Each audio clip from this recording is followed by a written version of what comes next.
Hello, and welcome to The Video Game Revolution, a look at the world of interactive electronic entertainment. Let me start by predicting what's going on in front of your television set right now. The old folks in the room are saying, I'm going to watch a whole show about those stupid, pointless video games? Not likely. And you're reaching for the remote.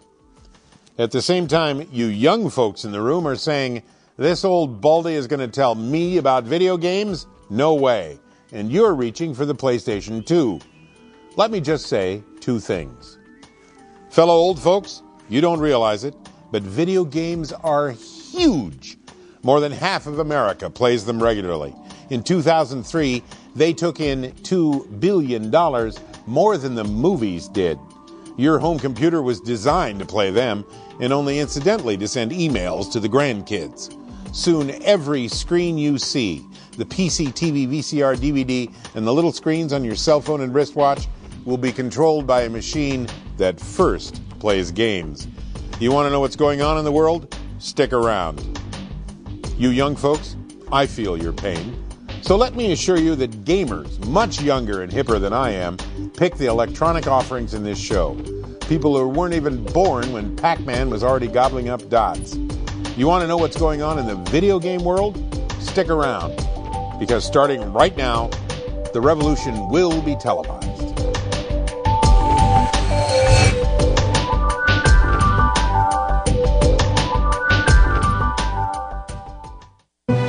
This program was made possible by contributions to your PBS station from viewers like you. Thank you.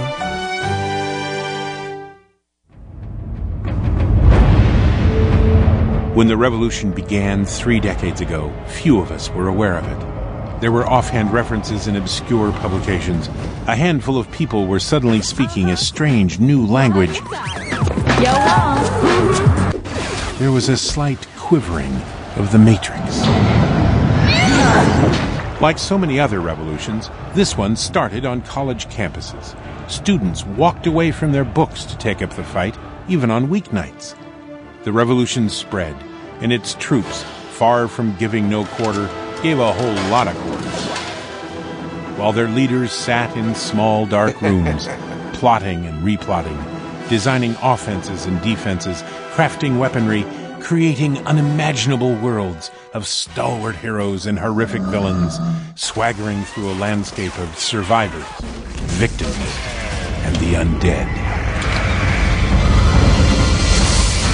I knew that the video game business was going to become very big. I think that my very big, though, was about $1 billion, not $100 billion. In 20 years, we've gone from Pac-Man, which is a little pie wedge, Space Invaders, which is a terribly drawn triangular ship firing pixels at other ships, to fully 3D car simulations that, besides the feel of physics, would lead you to believe you're in a car, football games where you almost feel like you're in the game, fantasy games that make you believe you're in a fantasy world. The revolution is everywhere now, in our malls, our bowling alleys, our convenience stores, and in our homes.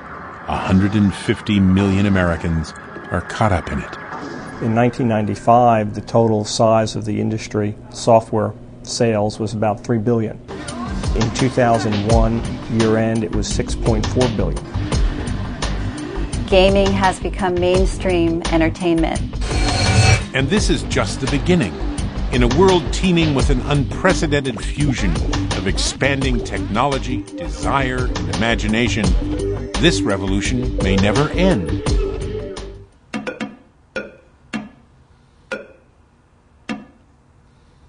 It started this way, with a white dot trapped in a black universe. The graphics sucked, but the control was awesome, and that made all the difference. And I was enthralled, because it was the first time that I could actually do something besides watch TV. I could actually do something on the TV, and it was competitive. Today, the average video game player is 29 years old. Electronic games are just over 30. They've grown up together, and at least one of them has grown up a lot.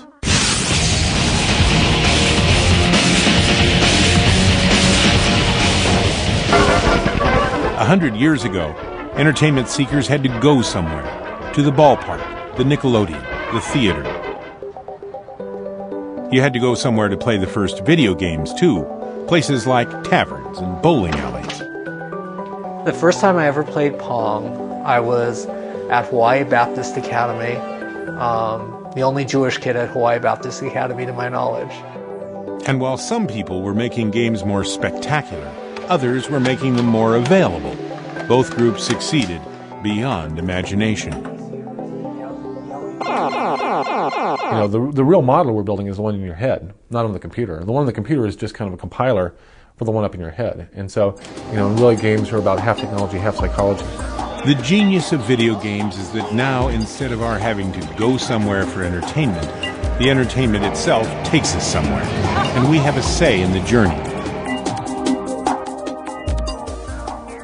We play on home computers, on the internet, on game consoles, on wristwatches and cell phones. We play in arcades and on the way to arcades. We play at the office and at school. We play alone, with friends, with strangers around the world. We play when we're high, low, tense, and obsessed.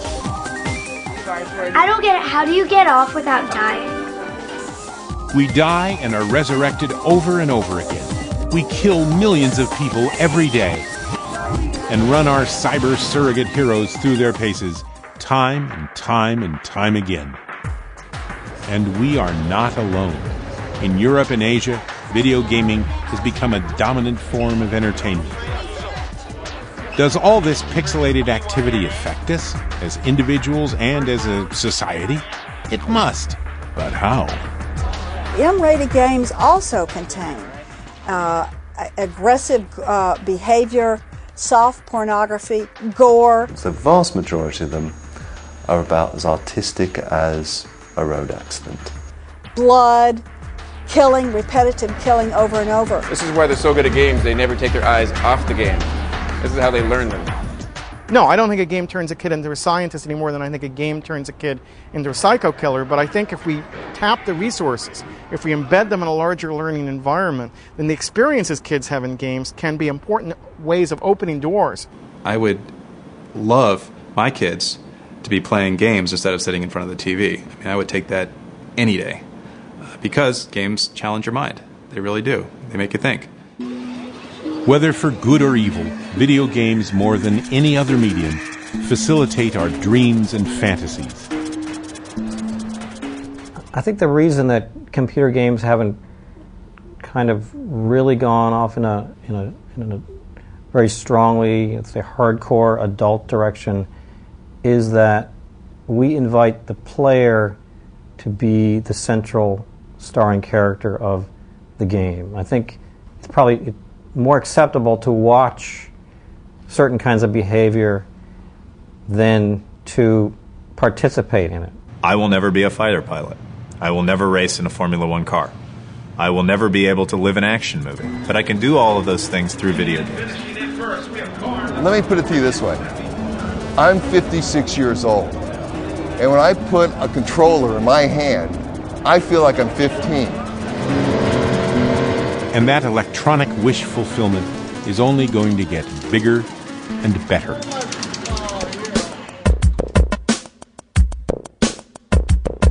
We went across West Texas, went through Mexico, Colorado. Trent and Robert have just driven 2,000 miles from Texas to play a game they already play every night at home. Trent and Robert are gamers, people who regularly indulge in electronic entertainment. For them, Bellevue, Washington is the center of the universe this weekend only. Hundreds of people like Trent and Robert have come to Bellevue from all over the United States and Canada for GD Fest, an annual bring-your-own-computer gamers gathering, sponsored by the website Gamers Depot. It's the Armor Monkey. He comes with me to LAN parties. I was bored one day, so I wrapped him up in tinfoil. Then I was bored another day, and I put nail polish on his sword so he can defeat his enemies. Some fest attendees are still kids. Others look like Marine Corps veterans. But they're all here to hunt and be hunted for 24 hours straight and meet others similarly inclined. We're not about tournaments and competition as much as we are about the social environment of gamers. And it's viewed as a non-social activity played by pasty white guys wearing black clothing. And to a degree, it's that way. But a lot of these guys have played online, maybe for a couple of years with guys they've never met, but talked to, and now they are meeting each other for the first time. And then it has a 3.0 6 gigahertz 800 bus. Where do you want the computer? Well, you guys can have it now.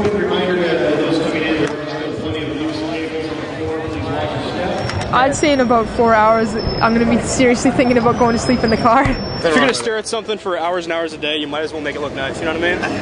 It's like your car looks nice, why does your computer look nice? No, but there's no muffler on it. I mean, you always try to make it go faster too, so, you know, that's the way to go. Their fathers gathered at the drive-in, show off customized Buicks, chopped and channeled Chevys, Little Deuce coupes. They've gathered in Bellevue to show off Alienware, Logitech Wi-Fi, overclocked Pentium processors. But it's still all about image, power, speed, and passion for the vehicle that gets you where you want to go. It's a BioStar motherboard with a Chaintech, the GTI 4600, 128 meg. It's got a 120 gig hard drive with an 8 meg cache. Back in the burger days, eventually Dad fired up his GTO and headed out to cruise the strip. Gamers fire up and head out too, into the game. And just as in the old days, you know you're doing something interesting when other people stand around and watch you do it. That's how video games started, with people standing behind a guy, watching him play a game. But who that guy was will always be in dispute. Like the true originators of the airplane, the sewing machine, and the patty melt, there are many contenders for the title of first gamer. But there's no doubt he was playing on a computer as big as a garbage truck and just about as fast. It could have been this computer, Cambridge University's Electronic Delay Storage Automatic Calculator, the EDSAC. In 1952, Cambridge student A.S. Douglas illustrated his doctoral dissertation by creating a game on the EDSAC called Noughts and Crosses. Douglas was a groundbreaker in two ways. He was the first gamer and the first guy to play games at work and get away with it. Maybe. Another massive early computer put to gaming was at New York's Brookhaven National Laboratory. There, in 1958, Willie Higginbottom, who a few years earlier helped build the first atom bomb, created Tennis for Two. It was a computer game, not a video game, and computer-specific, too, so it couldn't travel. Space War, from MIT's Steve Russell, could travel, but only on the geek circuit, to guys who had access to $100,000 computers and knew how to use them. In 1971, Spaceware showed up in the Student Union at Stanford. We went in there and we just sort of saw it there, and it was empty and nobody was at it. We went and played it, we had fun. Came back towards the end of summer, same thing was there, but now there were 10 people deep around it. It was so popular, people were just surrounding it. It was a really awesome game to play, a two-player game. There was evidence from the very first time the public was able to see these things that this was going to be big, if anybody was watching, and Nolan was. Nolan Bushnell, was the perfect guy to start the video game revolution. He was an electrical engineer, but he was also a carnival midway barker, drawing in the suckers to knock over the milk bottles and see the two-headed dog. He wasn't the first game maker or the best, but he was the first guy to take the game ball and run like hell with it. He wasn't the guy designing the box that attracted customers. He was the box. I actually created computer space in my daughter's bedroom. Bushnell's computer space required players to read instructions before playing. In those days before arcades, it was placed in taverns and bars where a lot of drinkers, already pushing their personal intellectual envelopes on pinball machines, found computer space far too complex. It was a mistake Nolan Bushnell didn't repeat with his second creation. It was a game that was mind-numbingly simple. So there was no learning curve. It was Pong. The first Pong, created for Bushnell by engineer Al Alcorn, appeared in 1972 in a Sunnyvale, California tavern. And the unit, after one day of use, completely filled up the coin box. Pong was the hottest thing to hit taverns since the Tube Top. Competitors rushed rip-off versions onto the market. But then a question arose: was Pong itself a rip-off? Return with us now to the dull days of 1951. Nolan Bushnell is 8 years old. Only 1 out of 10 Americans has a television set. There's trouble in Korea. And as President-elect Eisenhower allegedly remarks, the future lies ahead. Ralph Baer, a 29-year-old engineer at a small electronics firm, suggests building games into new television sets. His boss says, forget it. Ralph doesn't forget. 15 years later, he creates the first home video game featuring a magical, on-screen, red box. The player had a controller with a lever, and if you pumped the lever really, really fast, the box turned blue, and that was the game. Better Bear games are sold to Magnavox and become the first home video console, the Odyssey. 12 exciting electronic games you play through your own TV. Which is sold with video gaming's first, but far from last, gun. In May of 1972, Nolan Bushnell, all grown up now, plays Odyssey Tennis at a dealer demo and signs the guest book. Pong follows, and the Magnavox lawyers follow Pong. Somehow Ralph Baer got a patent for the idea of putting a game image on a television. After that, anytime somebody tried to put a game image on a TV in the United States, Ralph Baer's patent held, and he sued the pants off them. Magnavox eventually makes millions from lawsuits and fees, far more than it ever makes on the Odyssey.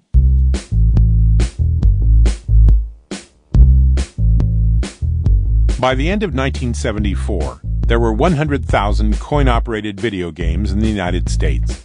Most of the arcade offerings were Pong, or Pong-esque. So naturally, Nolan Bushnell started thinking about a blockbuster home version, the toy of tomorrow. We took the first video game, home video game, to the toy show and sold none. Zero. Nada. The toy industry wasn't interested, perhaps because in 1974, the Shrinky Dink was the pinnacle of toy high-tech, magically shriveling up as it did. Toy makers also associated Pong with taverns, other smoky places, joints where guys think Shrinky Dink is an insult, not an object, and sports are the traditional obsession. So Bushnell called the buyer for Sears Sporting Goods. And he was actually on our doorstep the next day. He'd gotten a flight, flew out. Eagerness pays. In the 1975 Christmas season, Sears sold 150,000 units of its home version of Pong. Thanks to arcades and Sears, Atari was taking in nothing but cash. In some ways, Atari was the first major company started by a group of Age of Aquarian idealists.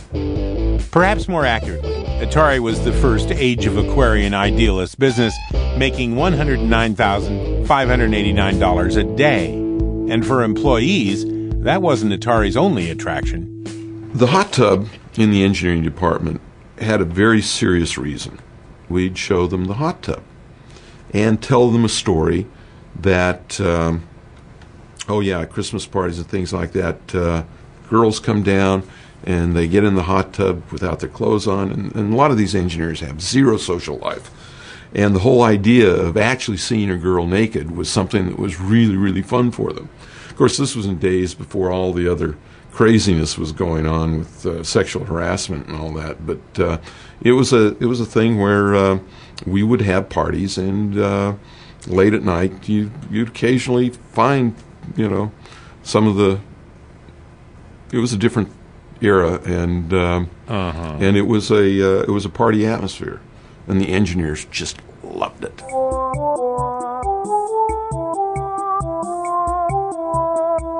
In the late 1970s, new players joined Atari and Magnavox in the home game console business.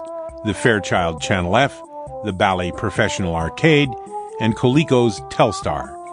The most successful non-Atari home console was Mattel's Intellivision, inexplicably pitched in commercials by the always game George Plimpton. If you thought A in television, you're absolutely correct. By the end of 1980, Mattel, creator of Ken and Barbie, future home of He-Man, had sold 850,000 consoles, and the respected toy maker's involvement in electronic entertainment raised the prestige and prospects of the entire video game industry. Now get a free IntelliVoice module by mail when you buy any Intellivision master component. Among the new arcade games in '76 was Atari's Breakout, remembered mostly for its creators, Atari employee Steve Jobs and his friend Steve Wozniak. Wozniak took it as a challenge and did what people say is one of the most elegant and amazing chip designs they've ever seen. And the story is that Jobs actually told Wozniak they got paid a lot less money and gave him only part of it. A year later, Jobs and Wozniak left Atari to start Apple Computers. 1976 was also the year that Nolan Bushnell sold Atari to Warner Brothers for $28 million, but stayed on as CEO. Biggest mistake of my life. Huge mistake. The Warner sale prompted the question, could inventive, independent Atari Aquarians with a clothing-optional hot tub coexist with practical, disciplined Warner's executives in three-piece suits? No, but it started well.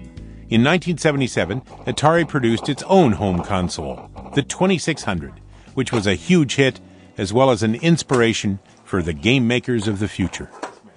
And I think a couple of years later, my parents acquiesced to all the kids whining and got us an Atari 2600. And at that point, I was hooked. I was gone, because combat and adventure and Yar's Revenge and all the Atari 2600 games really colored my childhood. The 2600 blew away its competitors, but it got a lot of help as the result of an invasion from outer space via Japan. Taito, a Japanese company that began selling peanuts, caused a coin shortage in Japan, not from goobers, but from gamers. Taito's Space Invaders was a monster hit. While the arcade version was released in America by Midway, at home, the alien invasion could only be repelled on the Atari 2600. And it was such a simple game, you got it right away. The aliens were coming down, you could shoot them, but they kept getting closer and closer. And a lot of the elements that really carried through computer games were right there. The kind of intensity, the simplicity, the what we call easy to start but hard to master. Atari's arcade answer to Space Invaders was the technologically advanced Asteroids.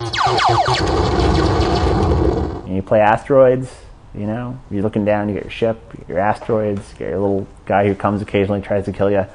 Everything's okay.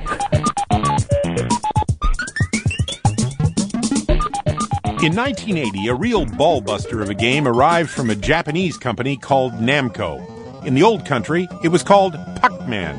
But American distributors feared wise guys with magic markers would change Puckman's graphics into something a bit more offensively Anglo-Saxon. Enter Pac-Man, Goblins. Hundreds of Pac-Man clones, copies, hacks, and rip-offs instantly appeared, and they keep appearing. Games like Lowbrunner, starring the heads of Don King and Mike Tyson. Pac-Man, video gaming's first real character, was marketed in story and song, television, and lunchbox lids.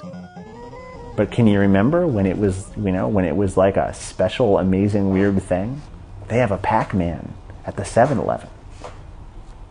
All the kids are there. It's kind of like boxing. No boxer who's worth his salt is going to come out and just throw heavy rights, because the heavy right is a slow punch. So you always see the 1-2, the quick jab, and then the powerful right. I think it's the same thing in video games. You see it again and again and again. Space Invaders came out, it got people interested. Other games came out and kept people interested. And then Pac-Man came, and that was the knockout. 5, 6,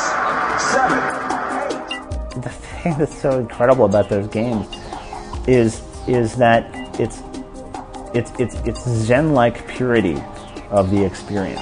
If 5 sprites on a processor from 1976 can draw you in for 10 hours and make you forget about your life, you know, there's something to be learned there.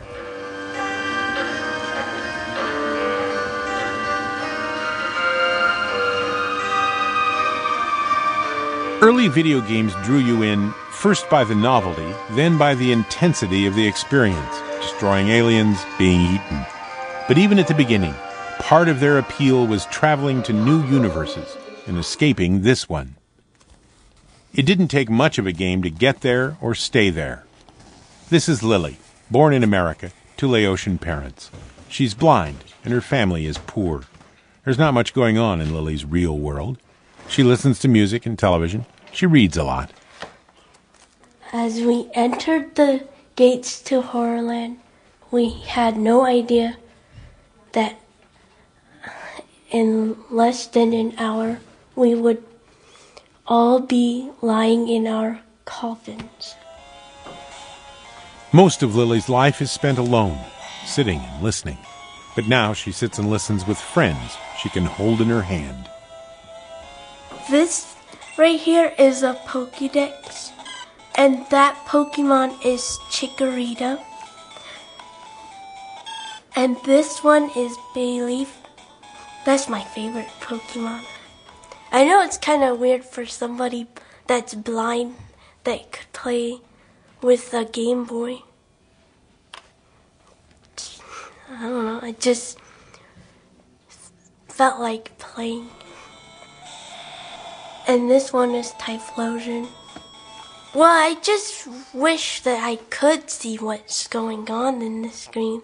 Like if you run into people like in the game, like a Pokemon trainer or something like. Lily gets all she can from her game, and it's enough to take her away to a place she likes. No one would complain that she spends too much time in that place. But to the parents of kids with more options than Lily, the obsessive, even addictive potential of video gaming has been a concern since the first teenager went into an arcade in the 1970s and had to be dragged out by his mullet days later. You know, if you picture a kid staying up all night trying to solve a problem, am I describing him trying to do his homework today? Probably not. I'm describing him working level by level through a game. There's a common assumption out there that all kids play games, and for the most part, that's kind of true. I mean, I think finding a 12-year-old kid who's not played a game is really hard to do.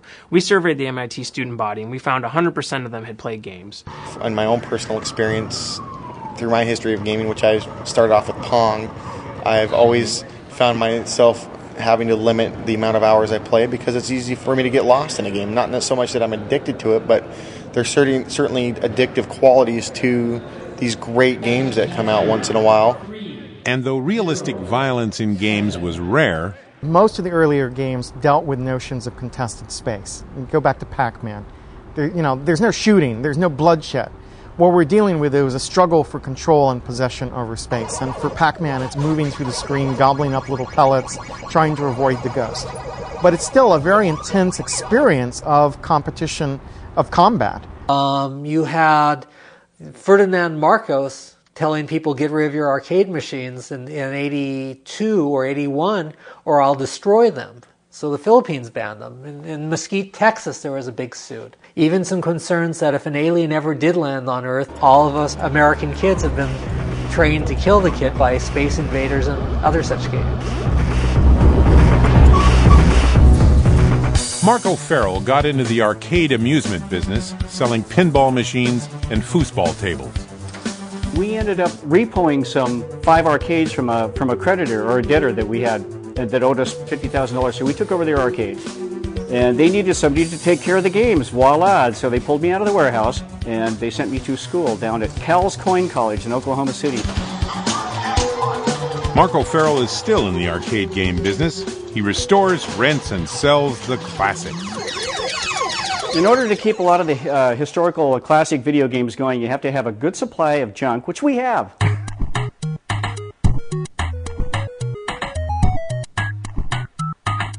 By the time Marco Farrell matriculated from Cal's Coin College, video gaming's brief history already had 2 certified legends. the much-heralded Nolan Pong Bushnell, and the relatively unheralded Ralph, practically everything else, Baer. A third video game legend joined Baer and Bushnell in 1980, a man who would eventually become the 800-pound gorilla of game creators, starting with his creation of an 800-pound gorilla. Donkey Kong was an instant hit. It had great game action, a gorilla gets girl, gorilla loses girl plot, and a highly exploitable hero named Mario. The man behind the primate and the plumber was Shigeru Miyamoto. I was an industrial designer, so I was thinking more of large-scale projects than video games. I like to play arcade games, but I was just one of the fans.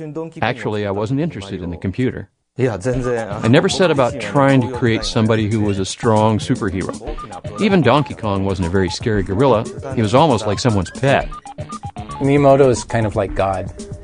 His mind is sort of like a surreal dreamscape, and he's able to bring that dreamscape into game playing.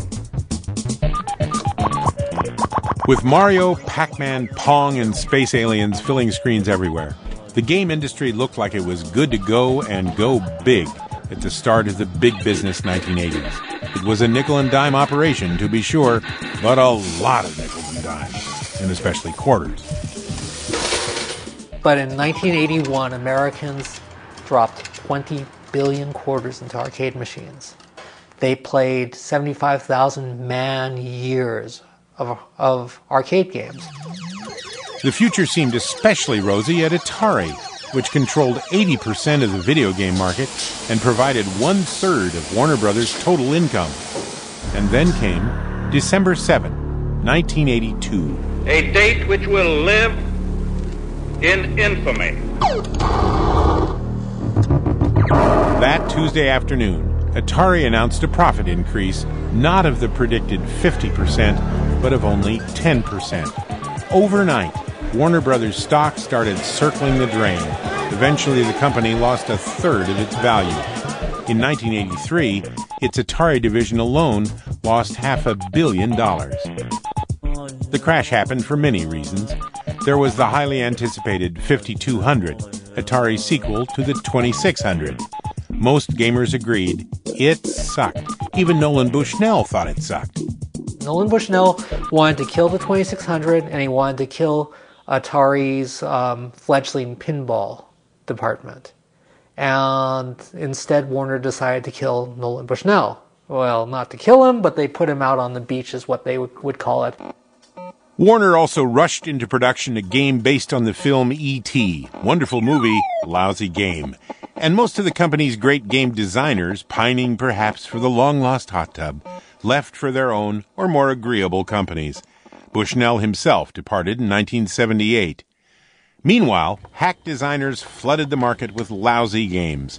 The public got burned and bored by the video game industry, and though millions of people were still playing, the business just died. All that seemed left to do was bury it. That real and symbolic burial took place in Alamogordo, New Mexico, not far from where Willie Higginbottom's first atom bomb went off.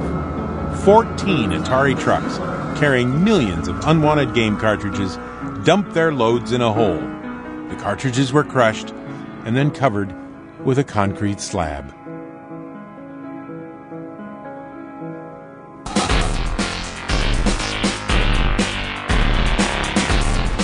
We're the Minutemen of the Eastman Operators Brigade. One morning in Seattle, Mark O'Farrell drives to a video arcade. But he hasn't come by to do a little breakfast gaming. Just the opposite. And we got the word that it's probably time to move out. This isn't the first time O'Farrell's rented a big truck to gather up his merchandise and move on. That's the way it's been since the big video game crash of 1982. A crash that hit monster arcades the hardest. Steve Kent uses the ravenous marine mammal analogy. To keep a blue whale alive, you have to feed it an awful lot of these little tiny krill. And that's what happened, is you had this enormous blue whale of an arcade, and it needed an awful lot of 25-cent games to keep going. And in '82, it couldn't get enough. Meanwhile, back at the arcade, Mark O'Farrell's unexpected arrival displeases the owner. Hey there. Look it, we're going to get our stuff out of here peacefully. And policemen are called.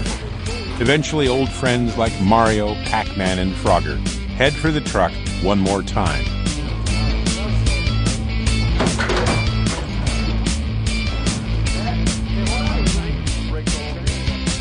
Back in the crash, handcarts emptied thousands of belly-up arcades, even as great games continued to be released.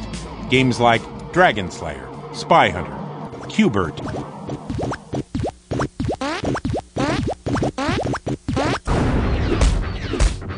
and an arcade game based on Star Wars.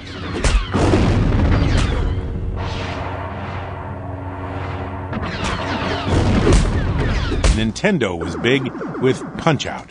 And there were significant technical advances. Dragon's Lair, the first Laserdisc game that looked like an animated film, had mediocre gameplay, but still grossed $34 million in its first year. At the same time, home computers had finally reached the technological and financial level needed to become generally available. The personal computer was Time Magazine's 1982 Machine of the Year.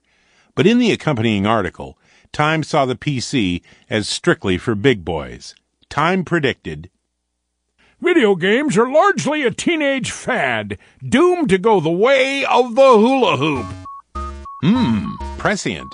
In 83 and 84, the ever-increasing number of home gamers had new products to play with, the Commodore 64, and the latest from Apple, the Macintosh. Inexorably, the video game business was turning towards home. 25-cent, 3-minute electronic adventures were becoming history for most gamers, and that would have a profound effect on game design, technology, marketing, and money. In, I guess the early 80s, late 70s, games were pretty much about fast action, as many quarters as you can put in, and they were just sort of about fun. Cinema moves into the theaters, and as video games moved into the home, then that notion of bam, bam, bam has to give way with a different rhythm that encourages a long-term investment, a much slower engagement with the material, and puts higher premium on narrative to one degree or another. And so I think there is a very strong parallel to be drawn between cinema as the toy that grew up and video games as the toy of tomorrow.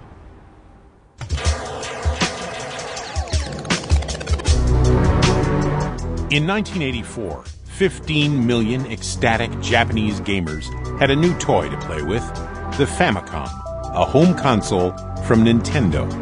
A year later, renamed the Nintendo Entertainment System, or NES, it arrived for test marketing in New York. And it was a huge risk for Nintendo to bring it out because nobody really thought it could do well. Nobody thought there was a market anymore. They thought it was all gone and dead.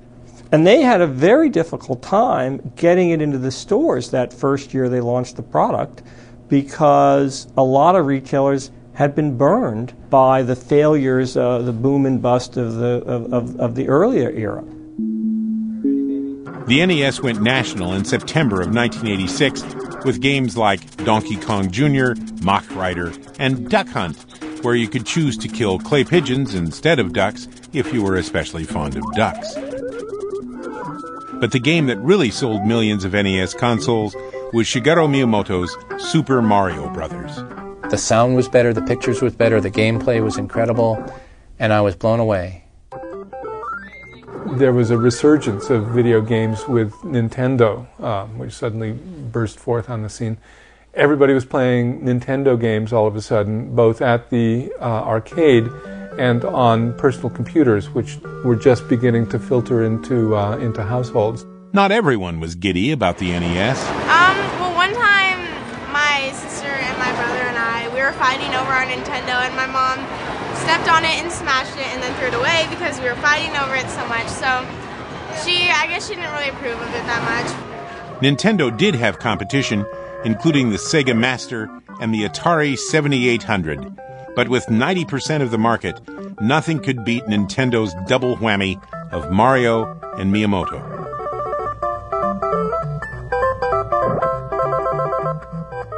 So for me, the moment I realized video games could be an art was the moment I played Super Mario Brothers for the first time. And I saw the work of Shigeru Miyamoto. In the games I create, the main character of the game is really the player. So if you compare video games to movies, the player is the star of the game. So when you finally achieve your goal, it's not just the game's main character that has struggled so much, it's the player too. The player is the star. Better than anyone else designing games at that time, Shigeru Miyamoto understood the basic appeal of video gaming. After his success with Donkey Kong and the Marios, he again triumphed with The Legend of Zelda. I think The Legend of Zelda, the original on the NES, was probably the gem, the most perfectly designed game I think I've ever seen. To create an environment that you wanted to move in, explore, find hidden depths in, secret passages through, and that becomes the essence of game design at a particular point in time. If there's one person that inspired me to get into the industry more than anybody else, it would be Miyamoto-san. I think he's been inspiration for anybody who's ever wanted to be in game design. He's the father of getting beyond the frustration between you and the interface and the game, so that it's just you and the game. Nintendo took that concept of just you and the game to its fullest in 1989 with release of the handheld Game Boy, which could go anywhere, and did. It drove parents and teachers mad, and its games and graphics were rudimentary, but it became the most successful game machine ever made. The first Game Boys came with one of the most successful games ever created, Russian Alexander Pashitnov's Tetris, a problem-solving challenge that emerged internationally in a blizzard of ownership and distribution rights lawsuits. When the whole world seems transformed, you've been Tetrisized. Nintendo introduces Tetris. It will mesmerize you. Tetris challenges the mind and puzzles the imagination. No other game can stack up to Tetris. Nintendo, now you're playing with power. All game designers and publishers want a Tetris to sell, a game that can be played everywhere, by everyone, and is. In Japan, Tetris was so addictive that worker productivity was affected. But in Japan, they truly love their games. The Japanese video game industry is nearly as large as the United States, although the population is only half as great. So if you think about it, that means they're buying 2 times as much video games per capita as we do in the United States. It's a massive market. But a very different market. There's a concept in Japan of finding the perfect product. Right? This is why gummy candies in Japan are individually wrapped in 4-color plastic, which are then collectively individually wrapped in a 4-color plastic bag, which is then wrapped in a cellophane wrapper, which is then wrapped in paper with a beautiful picture on the front, right? Because it has to be perfect. And in the U.S., you just dump the gummy candies into a bag and hang them from the little thing on the shelf, right? Each year, American game makers gather to show their wares at the epicenter of the Japanese gaming market, the massive Tokyo Game Show. Unlike the equally influential Electronic Entertainment Expo in Los Angeles, the Tokyo Show is open to the public, attracting many people who come dressed as their favorite game characters. Creating a successful game no longer means just finding a way to implement your idea and making sure it includes a character some kid will want to dress up as on Halloween night. Now you have to be able to predict whether that game will play in Peoria and Sapporo. And you can't afford mistakes anymore. If we make a mistake, well, we're screwed. But if we actually called it right and actually picked the right title for the right audience, then we reap the rewards. In 1994, we published a game called Way of the Warrior, which took 2 people $80,000 to make. It was considered a cheap game, but it was certainly not a bargain basement game. A normal game then cost $100,000 to $250,000 to make. These days, we're spending $10 million to make a game. Why has it gone up so much? People continually ask that. It's actually pretty simple. Back in those days, we were making a game with no 3D animation, with no voiceover work, or very little voiceover work, with no artificial intelligence, much simpler world, much less time that you could get out of it, that you could play it. These days, we're making games with hundreds of thousands of polygons, millions of polygons. Everyone has to model. Someone has to model every single polygon. We have hundreds of frames of animation. The creation of a computer game is like a voyage almost. I mean, you start at a certain place, but you really don't know where you're going to end up. You start off with a very vague idea, And it's its voyage of discovery. A lot of great games you'd never suspect have these incredible, painful, surgical births, go through that. And then gamers say, well, God, why isn't there a sequel to that game? Where did the team go? And the answer is, they all hate one another. In the early days, games could be created by one designer, manipulating a few monochromatic pixels. Now it takes millions of polygons and a whole team of artists to get gaming. From the drawing board to the keyboard, these animators take a concept sketch and give it life on screen with a light pen and a digipad. The next stage is to rig the model with a bone structure so we can actually animate him. My favorite thing about the character is the facial expressions. Plus a body that can do anything from swinging a sword to dancing the rumba. This is one of my favorites. Does a James Brown splits. The characters can then be placed into interactive environments that are as animated as they are. All right, so when the models have been created and textured and exported into the game, we use a tool called Siege Edit to actually construct the game. And we populate it with 3D objects and 3D characters. If I pull out a little bit, you can see that it's very simple geometry for terrain, populated with a bunch of these trees. So the final product will look like this.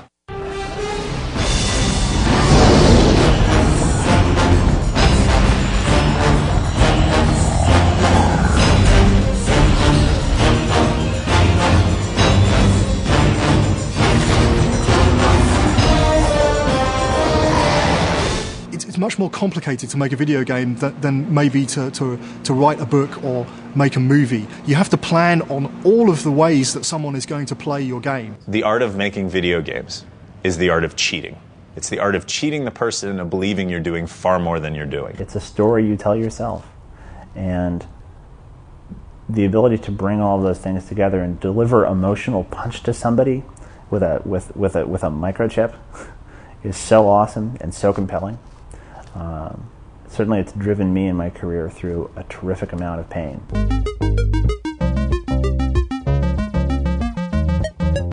In 1989, the first Sega Genesis consoles appeared. They were shipped with a version of Sega's arcade hit Altered Beast, and soon thereafter a wide variety of games appeared, some arcade-inspired, others new to the system. Helga! Nintendo responded to the Sega Genesis the next year with the Super NES.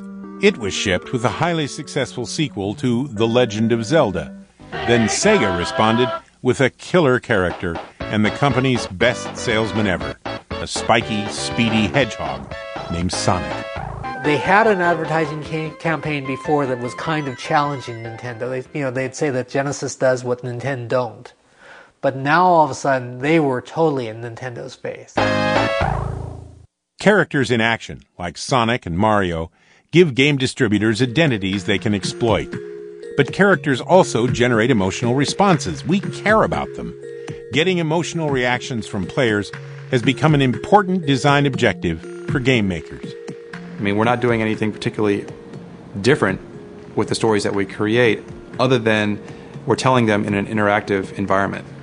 I think that's how we are changing the way that stories are told. It's not passive anymore. We're asking players to become a part of the story now. We can do that with laughter. We can do that with tears. We can do that with pride. We can do that with every single human emotion in video games. Many of my fans have cried at certain moments of some of the games that we made, but making people cry is relatively easy. Making them laugh, making them fully feel excitement and pleasure is a lot more difficult. Designer Peter Molyneux has brought his latest creation, BC, to Microsoft's research labs. He's testing to see if the game is too difficult or too easy before he finds out the hard way through bad reviews and lackluster sales. Okay, thanks for coming out to Microsoft tonight. My name is John. I'll be your moderator for tonight's session. Keep in mind when playing that we're not testing you, we're testing the game. So if you love the game, please tell us. If you hate the game, please tell us that too. So go ahead and start playing. Nearby, psychologists measure players' emotional responses to BC. We've got an overhead camera, and we'll be focusing a bit on you as you play with the control. So what's going on here? One way to get an emotional response from an audience has been known and common since the first cave person decorated his cave wall with a dying mammoth stuck with spears. Violence, implied, actual, or graphic. Violence has enhanced, some would say plagued, video games from the beginning. By 1992, a lot of people had had enough.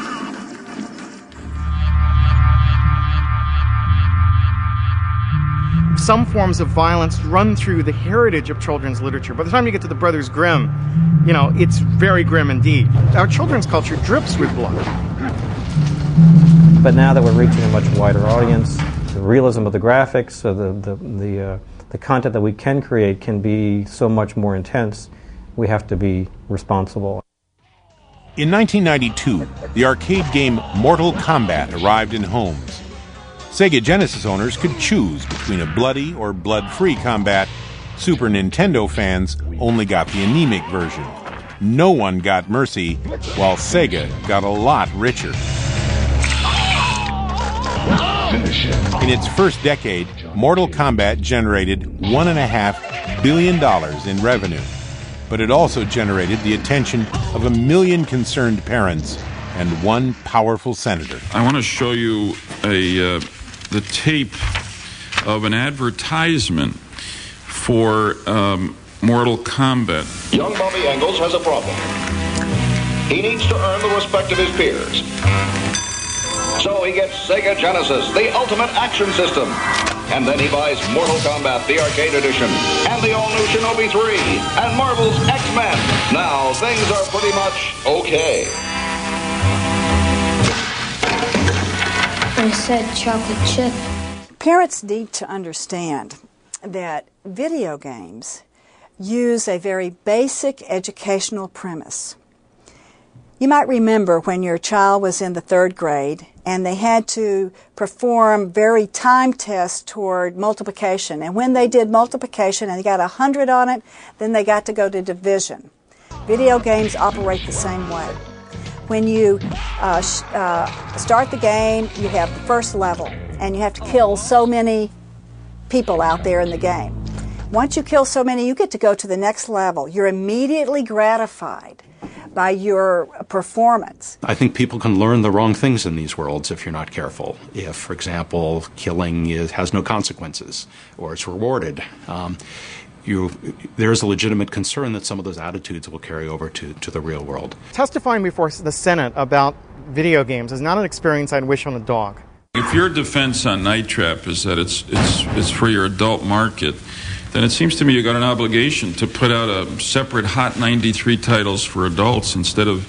This was just picked off the shelf by one of our staff people, and it was just done in the last week. Now, if you've updated your rating system, I hope that you'll also update your promotional system.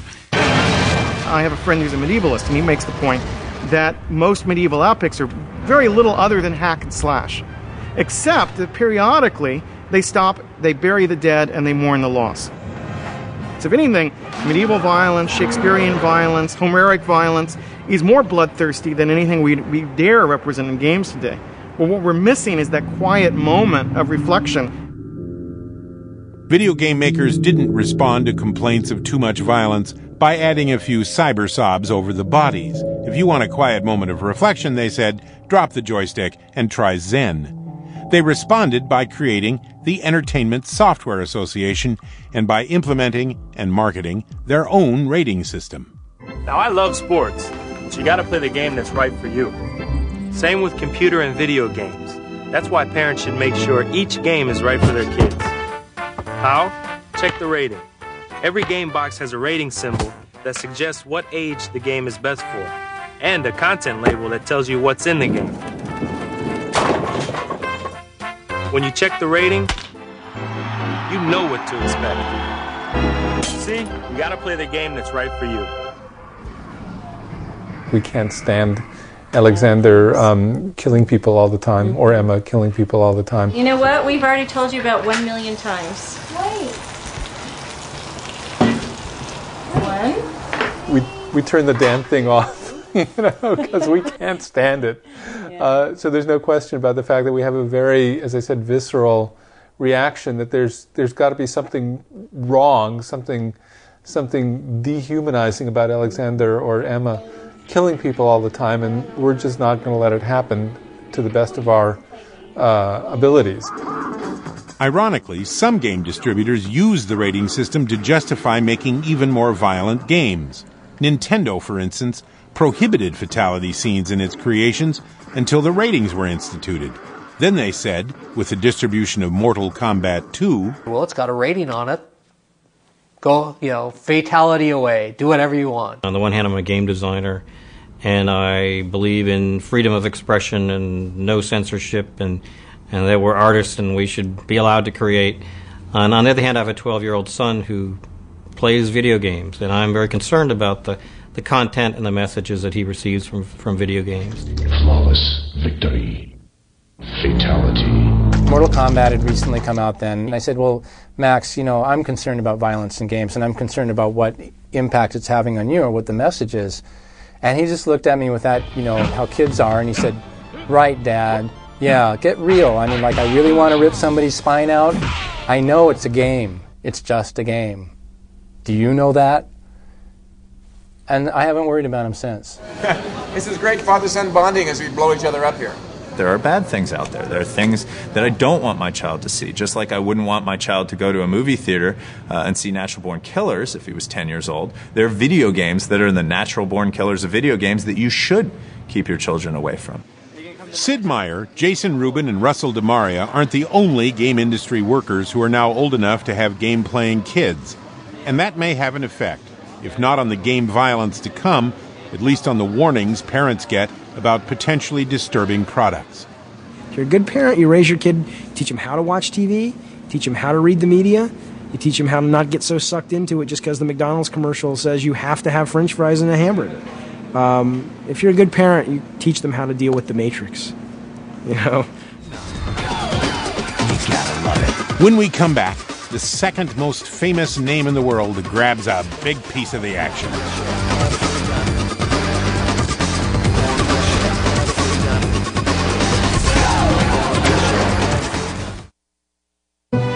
This program was made possible by contributions to your PBS station from viewers like you. Thank you.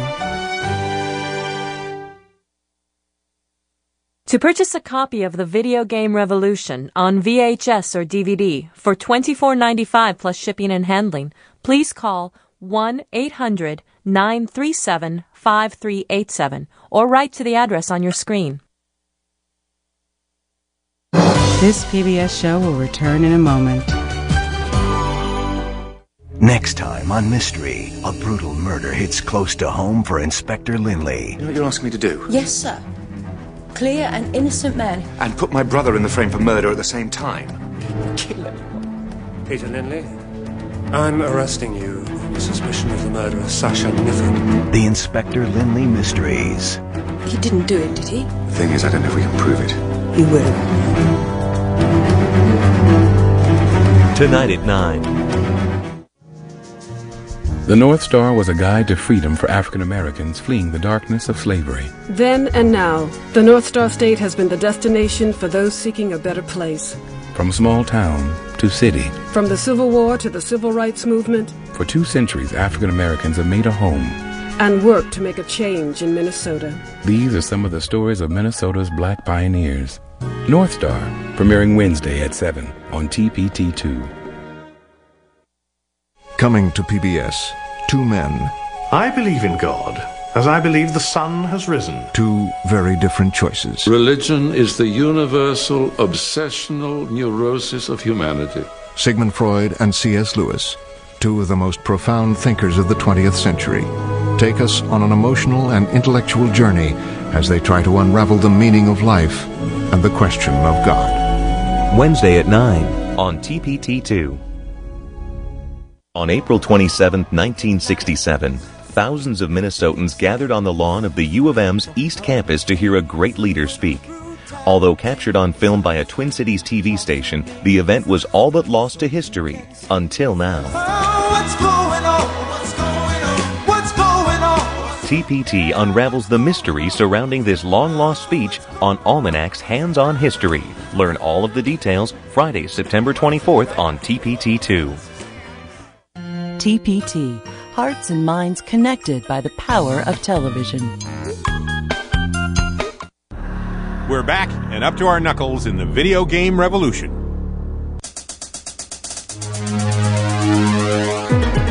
If modern gaming was born with the NES, it had a big growth spurt on December 3rd, 1994, when Japanese gamers first encountered the PlayStation. PlayStation's offerings looked better, played better, and sold better. 100,000 units in Japan on the very first day. Americans were equally enthusiastic, pre-ordering 100,000 PlayStations and buying 2 million in year one. No new product ever sold so well, so fast, for PlayStation's maker, a company that until then had only done incidental video game work, but a company with the world's second most recognizable brand name and electronic entertainment expertise, Sony. They did the hardware and cut deals with hundreds of developers to make the games. Nintendo responded with the Nintendo 64 and one of the most anticipated, most hyped games ever made, Mario 64. The plumber hero was back. He was 3D, and he was selling. It was called the Nintendo 64 because it was promoted as the first true 64-bit game system. That's a lot of bits, which implies a lot of power. All right, a bit is short for binary digit. The more bits a computer has, the more powerful it is, in most cases. Like a 16-bit computer system versus a 32-bit video game system. The more bits, the better. Bits, chips, sound cards, processors. As electronic entertainment grew more sophisticated, technology was driving game design, and vice versa. But these gamers at GD Fest didn't show up with their consoles. No PlayStations and Nintendo 64s came out of the car trunks for these guys. Because on a console, 32 or 64 bits may be a big deal, but they're chicken bits compared to the potential power of personal computers, which are everywhere. When Time magazine named the PC Machine of the Year in 1982, the magazine predicted that as many as 80 million homes would have PCs by the year 2000. The real number was twice that. More prescience from Time. PCs aren't just more powerful, they are also more adaptable, able to play everything from solitaire, the multi-slacker's best friend, to complex games that could be customized to the player's desires. In 1994, games for consoles were predominantly adventure-based, whether the adventure was defending Gotham City, freeing furry vermin, or being on the front line in the zombie wars. But the best-selling game in 1994 wasn't even available on a console. It was for PCs only. It was Myst, a unique offering for games of its time. At the beginning, you're on a beach, on an island, and that's all you know in advance. Everything else has to be discovered. Millions of people are still landing on Myst's beach, proving that players want more than a singular experience. They want to explore. They want to think, not just run around. They want the power to create.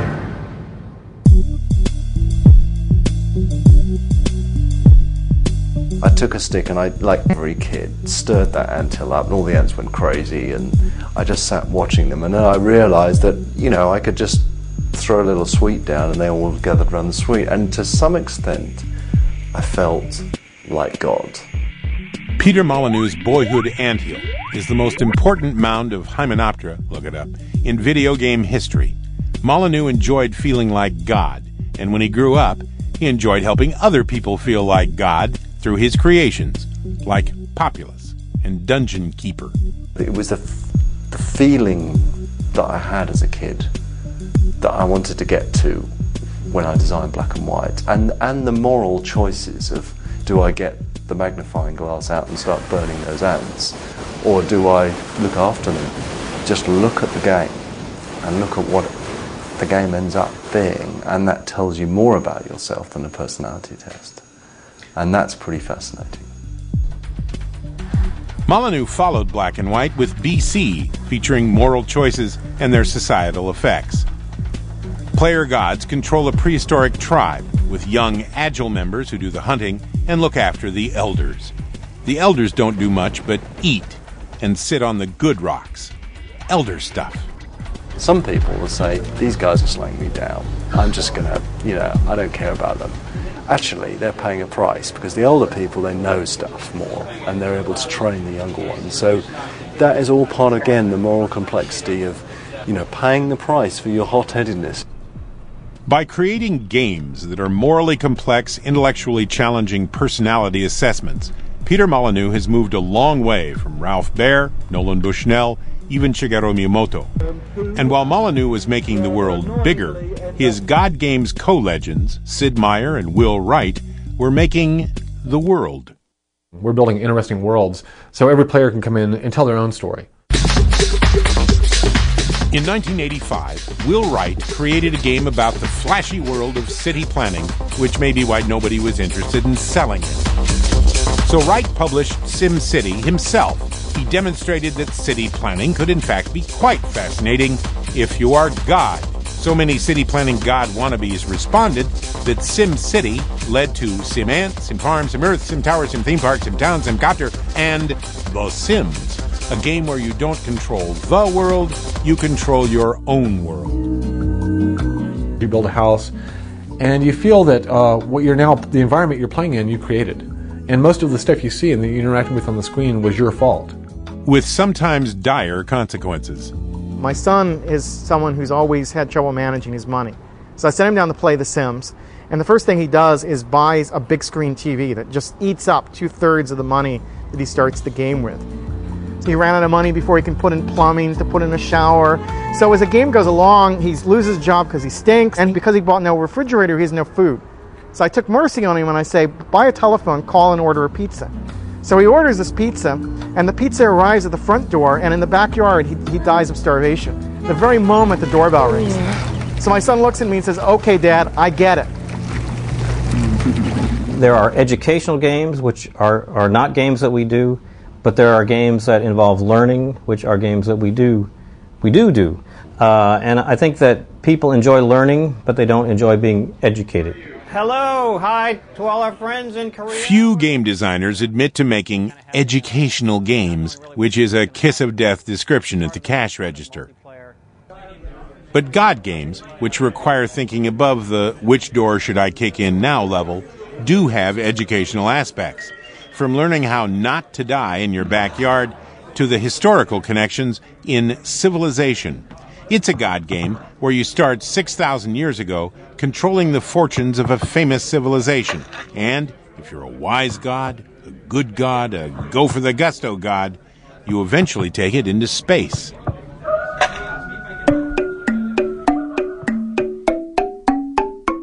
The Cro-Magnon people, 25,000 years ago, present-day France. These prehistoric people are hunters who live in caves throughout the year. They don't move with the seasons. The Union Pacific was built westward from Omaha, Nebraska. In this grade school class, as in thousands of schools around the world, video games have become a useful tool for teaching practically every subject. Cool. I'm going to put fire on it. Especially how to use a computer. Take your arrow up to subject. Here. All the way up, click and pull down. It's on subtraction. Do you want subtraction or addition? Addition, then. Okay, click it on addition. Amelia likes the games at school better than the games in her home, although what's at home for most people, games by boys, for boys, is changing. I have this computer game called Nancy Drew, and she solves mysteries, and I like it because I like mysteries a lot. And in my Nancy Drew game, you have to find a key to the Queen's castle, because there's two castles stuck together.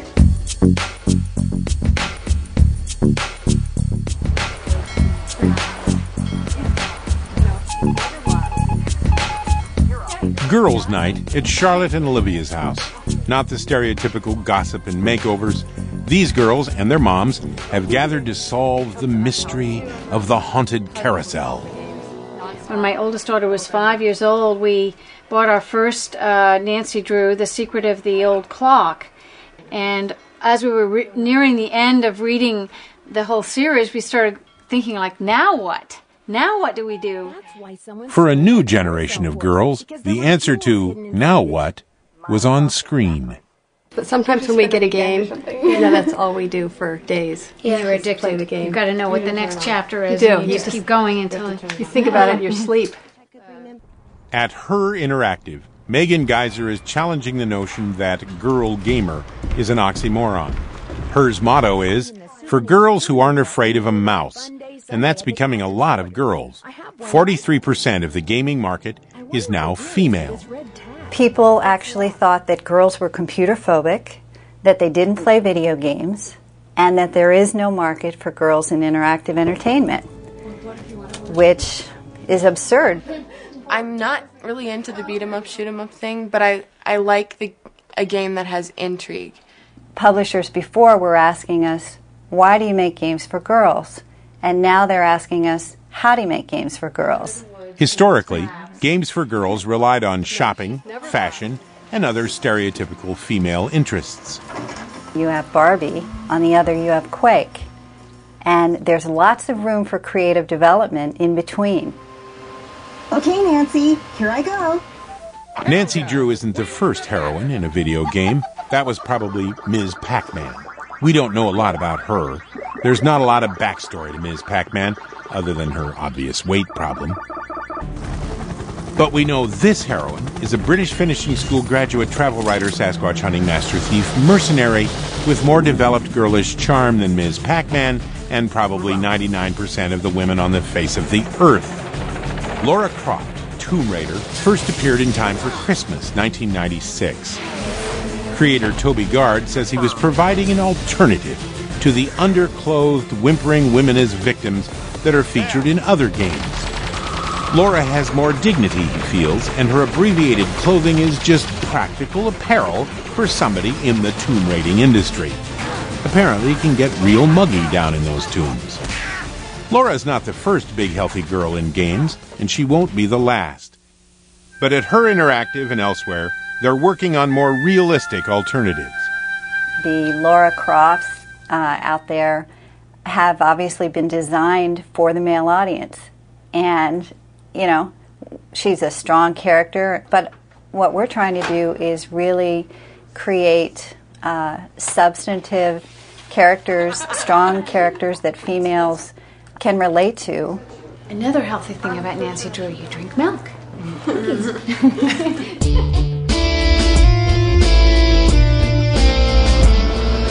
This is the rock star we're talking about. This is Chris Taylor. You guys heard of Dungeon Siege? GD Fest 2003 is primarily a social event, a chance to make friends, play games, and meet a few of the industry's big stars. I think what I have is the perfect balance. I can walk down the street, nobody knows who I am or cares. But when I come to very select events, once or twice a year, I get to play like I'm somebody special, but when in fact I'm really not. But there is competition at GD Fest, a battle of teams playing the game Medal of Honor Spearhead. And there are game-playing stars too. These guys, arguably the best Medal of Honor Spearhead team in the world. They are the New Century Gamers, and they are legend. Again, get you on TeamSpeak, 10003. Like, first and foremost, you got to understand where the enemy's going to spawn, where the crucial points are, ways to tie off the arteries, and you want to basically control the map. New Century's 6 squads practice together regularly, approaching military-style games with military-style training and organization. I snipe. So I'm the guy that just is lurking in the shadows. I also like to snipe a lot. I hang back, usually set trap. I cover other people that are sniping. I'm like a floater. I'm right in the action. I'm running around with my submachine gun. I'm more of the bait. What I do is I get out there and I draw their fire. I bring them out. 3, 2, 1. All right. the New Century Gamers win again and go home to resume their lives as mortals. First round, The New Century Gamers are the result of a phenomenon that began in the late 1970s, LAN, Local Area Network Gaming. With so many connectable PC players, you no longer had to compete against the game or against your little brother. Team gaming parlors appeared, sponsoring competitions like this Counter-Strike tournament, with prizes and betting. But perhaps the best thing about team gaming is that it got the solitary geeks out of their bedroom. If you're playing Quake with a group of people, you're learning teamwork. You're learning how to communicate within a group. I know that those environments, and its competitive nature to it. So now it's not just playing an isolated game, like Pac-Man. Now it is a competitive. It's all about competition.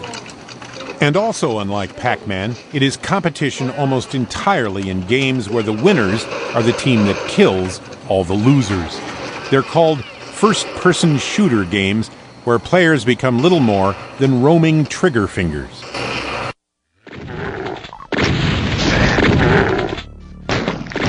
When the conversation turns to video game violence, two titles are almost always mentioned. The same games most often mentioned as being among the best conceived, best designed video adventures ever made. I first found that out when I played Doom.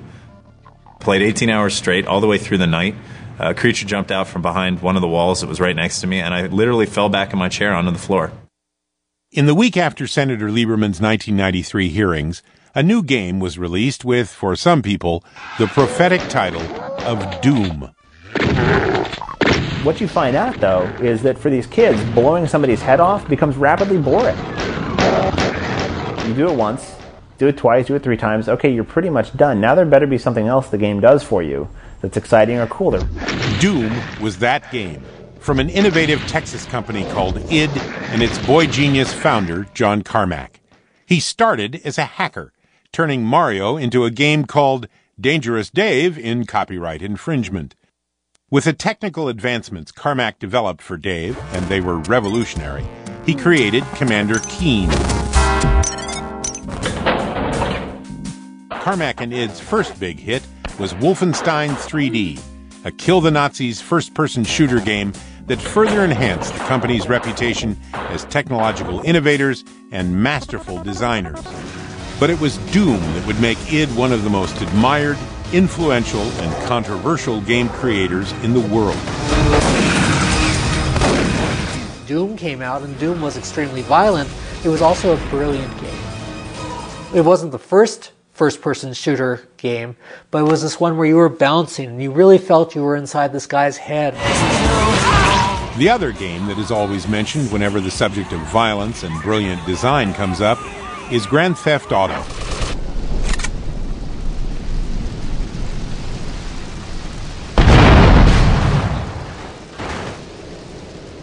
The success of Grand Theft Auto is kind of a perfect storm. It's created a huge controversy, a huge excitement at the same time. Instead of simulating a game, giving somebody a task that they have to do, and only allowing them to do that task, Grand Theft Auto, for the first time, gives you far more freedom. You could have made the same game non-violent and had it be just as good a game. Come here! And that perfect storm has turned upon itself to create this phenomenon in terms of creating excitement in the industry, excitement in game players, and a little bit of fear in the public. And the fun of the violence in Grand Theft Auto 3 is that you don't have to do it. It's like a choice you make, right? You feel free, and so you feel kind of guilty and weird about it. Well, I feel about GTA 3 the way, as a film professor, I feel about Birth of a Nation. You know, when Griffith's film came out in the 19-teens, it revolutionized film storytelling. At the same time, it was a vile, racist work that was deeply offensive to anyone who thought about its content. Grand Theft Auto 3 is a revolutionary game. It is going to transform the way games tell stories. It is very, very important for the games industry. On the other hand, it is full of puerile, sophomoric elements that you really want to smack the game designer across the head and say, why did you have to put that in that game? Didn't need the ability to bludgeon passengers with baseball bats in order to be a compelling game experience. I'm hoping that the people who do that in Grand Theft Auto 3 get release from that activity on some level and don't need to do it in reality.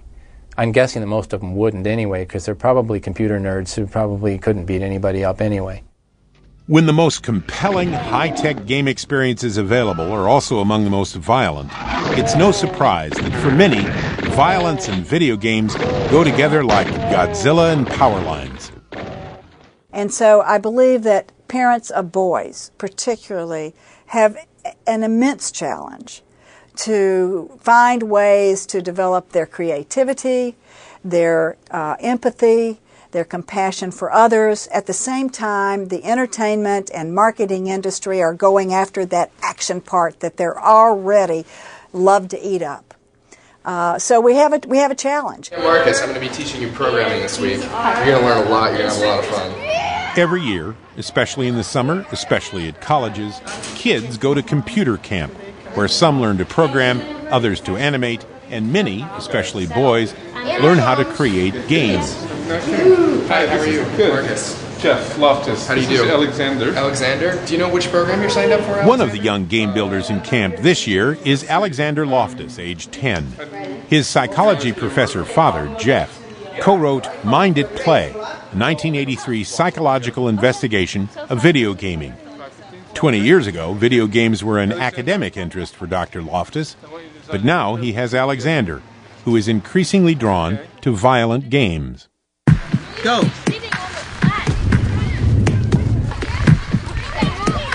All right, what we're going to be doing is we're going to be making games. The cool thing about making your games is you guys are going to learn simple programming. You guys are going to learn what's involved in making new high-tech games that you see out there today. You're going to get kicked out of camp for fighting, for going to websites that have bad material on it if you've gone there just numerous times and we keep telling you not to go.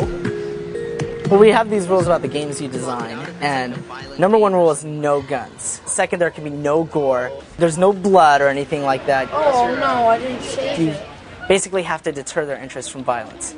And by deterring that, you give them something that's harder. Yes, all right, perfect. This guy. All of them probably have a violent game. Kids even bring their games here. The fact of the matter is they can't play them. I'm almost done Can't with my play those games. Alex, you have to turn that game off. Oh, come on. I'll give you 3 seconds to turn it off. 3, 2, 1.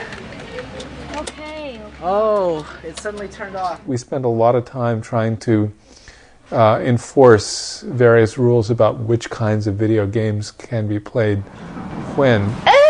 No! He's Alexander? attacking me. I know, but How? No.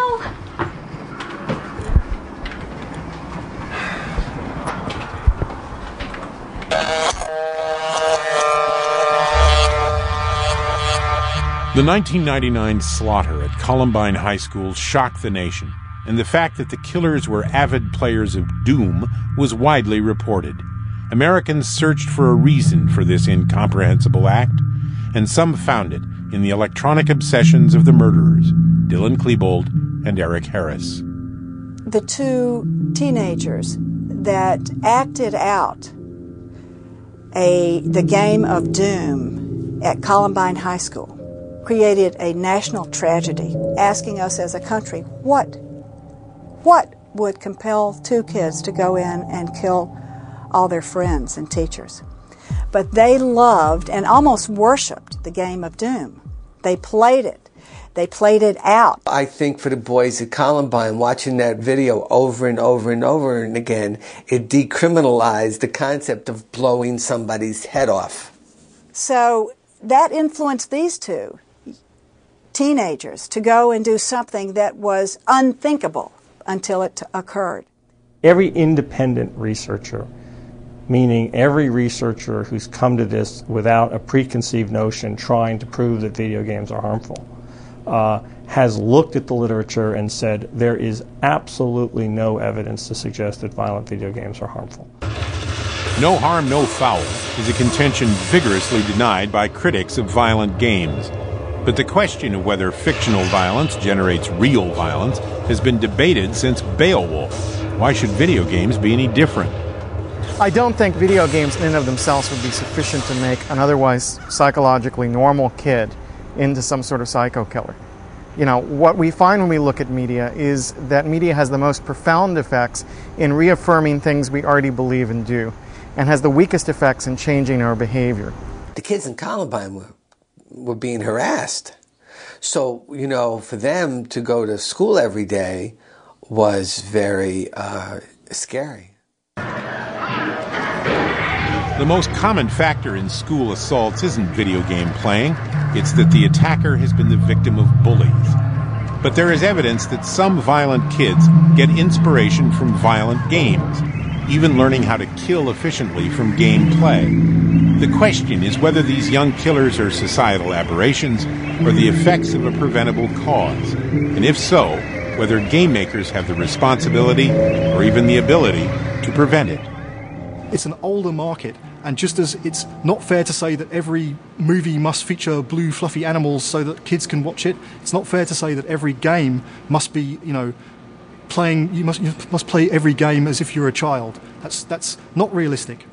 The folks who complained that maybe Pac-Man wasn't such a good influence on people, or that Mario was violent because he was stomping on folks with his butt. Now they take a look at Doom 3 coming out, and boy, you know, those days of the 80s don't look so bad anymore.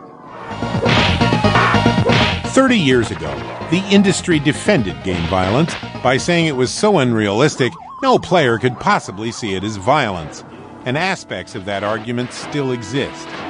It's violence taken to such an extreme that I don't honestly think anyone could think that they would really be able to do that in real life. You can get hit by 200 bullets in that game and you'll still keep walking. In real life, you get hit by one bullet, you're not going to be doing much.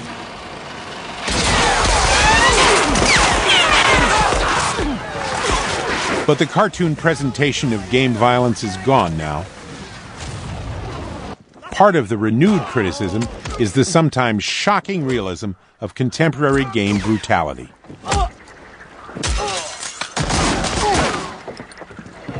Sergeant, what happened here? There was an accident, sir. They were coming from the side street, and our driver didn't see them. One organization, at least, is pleased as punch about the stark realism of modern video games: the military. The boy has critical injuries, sir. Eagle Base, this is Eagle 2-6. In a program developed at the University of Southern California by the Center for Advanced Research in Technology for Education, or CART, soldier trainees learn how to handle difficult situations, in this case, peacekeeping in a virtual Bosnia, with interactive, computer-generated troops to command. The more real the interaction and computer generation, the more effective the training. In the scenario we designed, the trainee comes to the situation, he discovers that there's been a traffic accident. The trainee is trying to get his troops redeployed to a different area, and this traffic accident is going to delay him. We're not focusing on training people to shoot because, frankly, the military already knows how to do that. Where you are going? No, we're not leaving. We're staying here with you. Only some of them are going. Your son's going to be fine, man. The CART program uses artificial intelligence technology that will undoubtedly appear in commercial electronic entertainment, just as previous work for the military has. The current world of online simulation games, as I understand it, did derive from these kinds of military simulations. A number of the folks who developed the early games in that area had worked in this area. But the CART creation is more God game than first-person shooter. Trainees are learning to make logistical choices, but also ethical decisions. But there are Army games where players get to fire off a few rounds. The most famous one isn't for soldiers, though. It's for soldiers to be. At the E3 Game Makers Gathering in Los Angeles, real soldiers on real ropes dropped in to introduce America's Army, Operations, a video game created by the Army as a recruiting tool, featuring cyber soldiers being all that they can be. You go through basic training and you're taught, here's what the weapons will feel like when you fire it. Here's what it'll sound like. There's no place in this game does it say join the Army at all. They wanted to teach Army values, that it isn't all about running around with a gun killing everybody. There's a point and there's a purpose. You're going after and you're following a mission. Do we want our tax dollars be used to create a recruitment tool in a video game styled tool that can be downloaded without parents' knowledge? We purposely have built it so that when you turn and try to shoot, say, your teammate, like you can do in a lot of consumer games, you're instantly sent to Fort Leavenworth for 10 minutes in a lock shot. No fragging. No fragging. Millions play Operations now and its sequel, Special Forces. The military has found an enthusiastic audience in young men with a demonstrated interest in shooting things.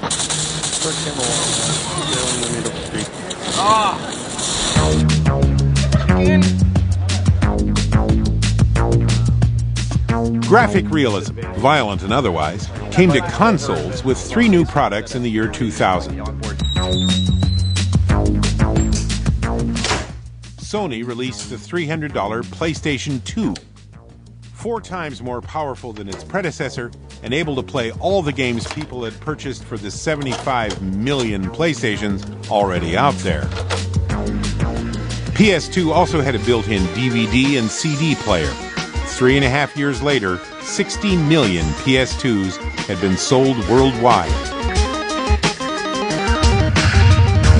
In November 2001, Nintendo's small but powerful GameCube arrived, using special CDs and featuring great action, with games like a new Mario, of course, and Resident Evil. I think you'd better take a look at this. What is it?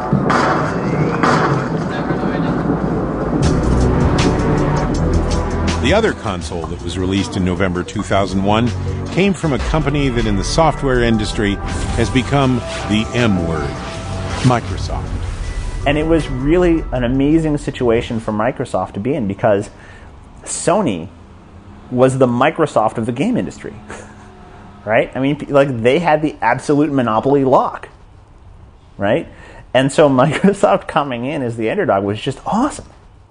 Microsoft's Xbox was developed by Seamus Blackley and his sometimes skeptical micro colleagues. And they had this very traditional model. They said, you know, these very traditional things about it has to be low cost and all these different kinds of things. And we were saying on the other end, no. The only way you make it big in this space is not by having your console be $5 less than the other guy's console. It's by bringing the revolution. It's by bringing experiences to people that they've never seen, can't get anywhere else. And that was our total focus. Not everyone agreed that the Xbox brought necessary revolutionary change, or that great game playing was Microsoft's real goal. The battle was joined, not just by consumers, but by game makers as well. I believe that Microsoft entered the video game world because they realized that their core operating system and word processor, internet systems were under attack from a very unlikely source. They were defending their space on the PC, and what they realized is there are going to be millions and millions of PlayStation 3 or 4s out there. There are going to be millions of people who subscribe through the PlayStation 3 or 4 to online services.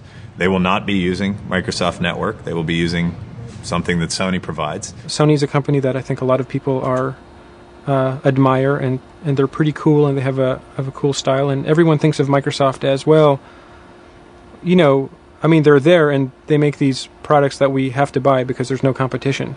The PlayStation 2 at that point was really obviously, you know, a giant, crazy V16 twin turbo motor, like stuffed into like a Model T Ford, right? So no suspension, tiny little tires like this. I believe Microsoft didn't enter it as game makers. And as a game maker, I want to make games for a game system. People hate Microsoft. Oh my gosh. You know, it was just, it's wild. We would get compliments like, I hate Microsoft so much, those bastards, but I like Xbox. I didn't lay a finger on you. Some people have called the competition between Sony, Nintendo, and Microsoft a battle for control of the living room. But so far, it's not much of a battle. The battle for the living room is already over. Sony won. Sony won in the first year. Sony won by a pre-first round knockout. It's funny, after leaving Microsoft, like the day you resign, you become part of the culture again that can hate Microsoft. It's really bizarre.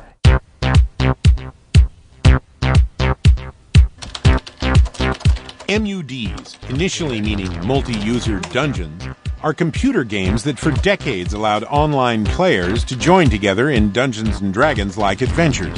They're almost entirely text-based and led technologically to MMOGs, or massive multi-user online games, arguably the biggest thing in interactive entertainment today and for the foreseeable future. MMOGs offer persistent virtual environments, which means we never close, that are solely online, worldwide, extremely attractive, and around $10 a month. These are not just games, they really are creating worlds in which people will behave and interact with other people. And as we see more and more of that happening in more and more different kinds of worlds, I think we're going to see a fundamental change in society.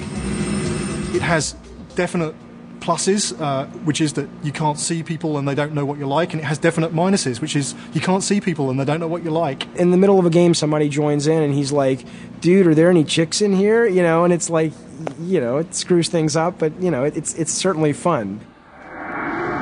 Early generation MMOGs like Meridian 59 and Ultima Online led to MMORPGs, massively multiplayer online role-playing games, like Sony's EverQuest.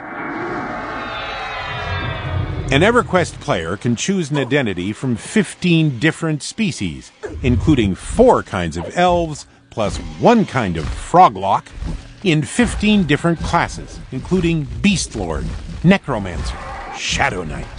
40 selectable skills are available, including backstabbing, bashing, and taunting. Then it's off having adventures on 5 continents. One can imagine how these life choices appeal to someone whose sole species choice in real life is human, whose class is exclusively working, and whose skills are typing, filing, lifting, hauling, and commuting. And you do get to meet a cross-section of humanity when you're playing a massively multiplayer game. You'll meet people that you would never have met under normal circumstances. I do really think it's down to the sense of community. That's the reason that people play them. They are chat rooms with a game attached.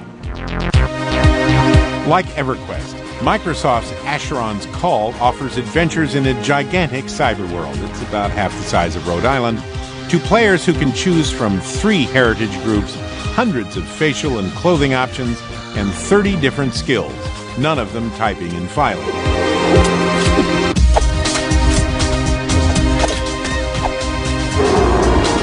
We were standing there and I just said, hi, you were my patron once, or my monarch once, and we just started talking. Sarah and Chris first met in Asheron's Call. At the time, he was a monarch called Ras, and she was a vassal named Sarada. And their names weren't the only things about them that they created themselves. She had bright red hair and small features, and she was probably medium height, very thin build. Soon the benevolent but powerful Ras was rescuing the virginal but on the verge Sarada from a dungeon. Virtual sparks flew. And after that, it was more like, you know, we would pop in a game and you know, see if one of, you know, each other was on, and then we said, hey, we want to go adventure, want to go, want to go do a dungeon or something like that. Avatar love bloomed, invitations were sent out, and Asheron's Call hosted one of its first big virtual weddings with all the fixings. So it was really cool. All the Allegiance people went out and they gathered wedding gifts for us. You remember that one guy went out and killed all these monsters and managed to find like matching pieces of in-game china. Okay, you know where this is going. 2 years after becoming cyber newlyweds, Chris and Sarah made it real, although no monsters were killed or injured in the making of this wedding. We didn't do it over the top. There weren't suits of armor and swords at the wedding. We were thinking about it. So people did suggest it. Now Chris and Sarah Lai spend a lot of their free time adventuring online, but they do get out in the real world too. They especially look forward to telling their grandkids about the day Grandpa rescued Grandma from the dungeon. I like our life now. So what's going to happen here is I'm going to have to teleport the person out of the place he's stuck in. If Chris and Sarah Lai need marriage counseling, well, if Ras and Sarada need it, they can check in at the Asheron's Call Support Center. Okay. Je veux bien répondre en français et en anglais. He's asking, do you want me to write in French or in English? 24 hours a day, the center helps people worldwide navigate the game. They're like the cyber cops on the virtual corner, but they are cops. There are people who take great pleasure in killing new people who show up in the world. And it destroys the ability for new people to go in there, have experiences, because as soon as they show up, they're dead. If should they repeat for a multiple amount of times over a short period of time, that we could remove from the game because of just bad elements, and we want the players to come into a very nice and open environment that they come and enjoy themselves. A nice, open, enjoyable environment, always waiting for you, or more precisely, waiting for your avatar, which is you at your very best because you've selected your own talents and your own appearance. In effect, you're your own god. No wonder massively multiplayer online role-playing games have revived a concern about the addictiveness of video gaming. The high school can feel like an incredibly small, isolating place. I was one of those kids. I know what it's like to walk a lonely high school where no one wants to pay you any attention. You go online and you have a much broader range of people to choose from. If it's acceptable to live in these worlds, then people spending more and more time in them isn't necessarily a bad thing. If we eventually learn or decide that it's a bad thing, then it's enormously dangerous because they're going to be very seductive. I've seen entire weekends disappear because of civilization, and that you don't really mind because you're not yourself. You're Genghis Khan or you're Abraham Lincoln or Queen Elizabeth I. I think the individuals who are addicted to the online gaming begin to see the avatar as themselves. I think we're on the threshold of having to deal with this question of computer games being too much fun. Hey, Alexander. Yes? You need to turn off the game now. No, remember I told you just a few minutes ago that you needed to turn it off? Okay. Okay? What? Okay, let me just type a message to him. For Alexander, anything that he can do that is heavily involving for him, it presents a gigantic challenge for us in terms of getting him to put it down to go to sleep or to have dinner or whatever. Stop! Alexander. Stop! You said The 60 seconds was over 15 seconds ago. Wait! You need to leave now. Wait, I just need to wait for a reply from someone. Somebody is not there. Yes? Look at all these people. They're all here. Alexander. Look, plus just as good as me. Alexander, you can get back on later. There are games now starting to appear in the kind of massively multiplayer world where many people are playing in the same world, where not only are they enjoying playing, but they feel that other people are depending on them to play, to where the compulsion to play is almost overwhelming, and people feel they have to play hour after hour. You know, people talk about addiction. I don't believe it's an actual addiction. I think addiction's the wrong language, but people can become obsessed with some of these online worlds to their own detriment. But whether obsession or addiction, there are reported casualties, suicides, destroyed lives, people like a college student patient of Jay Parker's. He played 36 hours straight. There are people who are heroin addicts for 20 years. They still can function. The average crack cocaine addict does it for about 2.5 years before they hit a bottom. This kid went start to finish 13 weeks. A computer game can be compelling, I think, in ways that transcend other forms of entertainment because you are so central to what's going on that you feel that you can't leave because it all depends on you. And that's why I have never allowed my son to play the multi-user online games. And we're raising kids on a computer, a potential addictive device. This computer's fascinating. I know so many parents that when this starts working in their kid's life, they'll say to each other on a Saturday night, well, it's 11 o'clock, at least we know where he is. He's not out drinking and drugging. He's up in his room. He's safe. One doesn't want to denigrate the social experience of online. It's really powerful for those kids. It may be the only social life a lot of those kids are going to get. We need to be able to see each other, hear each other, smell each other, touch each other. But is the problem the virtual world or the real world? It isn't an addiction we're talking about. it's a refuge for a lot of these kids. It's a safety space that they're turning to because something is fundamentally wrong in their real world environments. And I think we've got to figure out how do we learn from these online spaces things that are necessary to provide communities that are supportive for kids that are different, and carry those back into our real world spaces. We don't want to lose the real world. We don't want to lose physical exercise. We don't want to lose person-to-person relating. If we lose that, where are we going to be? It would be like a horrible sci-fi, movie. Get the sound as well. Making the Matrix movies. Only this isn't making the movies, it's making the video game based on the movies, including an hour of new scenes performed by the film's original cast at an estimated additional cost of $20 million. It's called Media Convergence. And it means success defined as a movie, game, music, CD, DVD, book, toy, comic book series. The video game as an afterthought is as old-fashioned as the bolo tie. And it's not because movie makers are just dying to tell you more. GoldenEye, the movie, cost around about $100 million to make and made around about $200 million at box office. Very healthy profit. GoldenEye, the computer game, cost about $4 million to make and made around about $250 million at retail. And that gives you an idea of the perspective of what we're dealing with.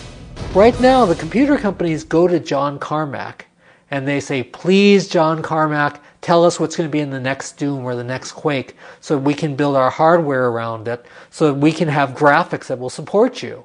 What are you looking for? What do you want? What will make you happy?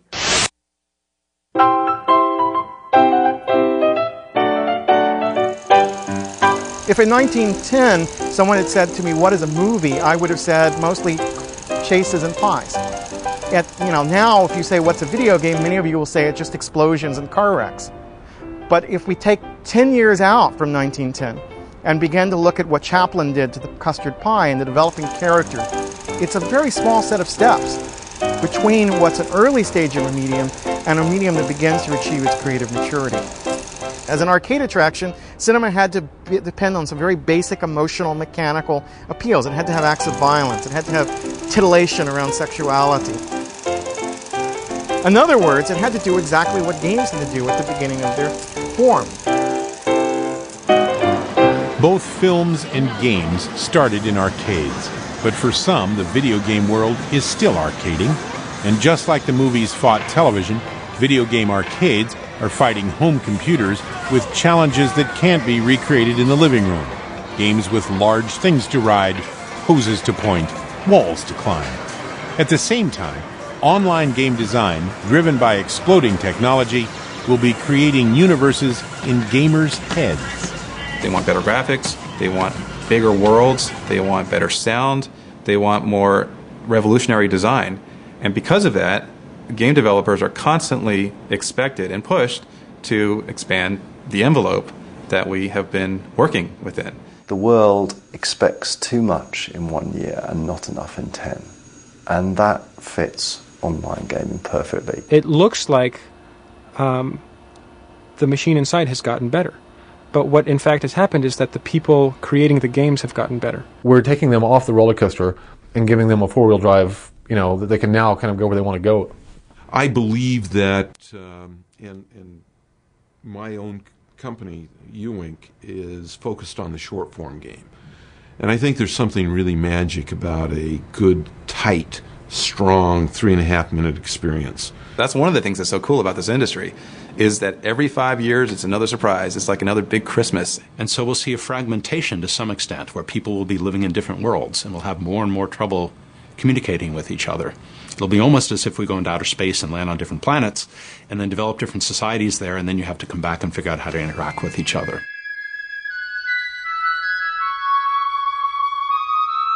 Some game makers think a future of only big, flashy special effects worlds is a mistake. Shigeru Miyamoto rejects realistic graphics in his Legend of Zelda Wind Waker for what he calls toon shading, to enhance the combination of character development and gameplay that first made him a legend. I think that in recent years, game designers have gone more towards creating these gorgeous-looking projects. And they're not as much on what I think is the core to games, which is this interactive element and how to make that fun. Yeah, chess is a metaphor for life and for war and all that, but beyond that, you don't really see people struggling 100 years ago to put meaning to Parcheesi in Trivial Pursuit. They just go, hey, it's a game. So who knows, man, in 10 years? I mean, who knows? Neural induction, maybe. I don't know. You'll be sitting there on a couch with something on your head and actually slaying dragons, but you won't be moving. Who knows? Sounds a little scary, doesn't it? So a parent can be sitting in the same room next to Junior and not know what he's playing? Yeah, some people are going to find that a little scary.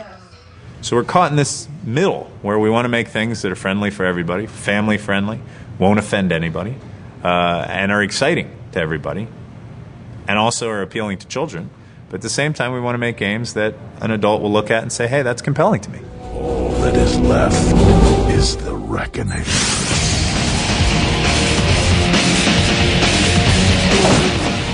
Thanks largely to the expansion of broadband and wireless technology, the video game industry is predicted to have a compound annual growth rate of more than 15% through 2008.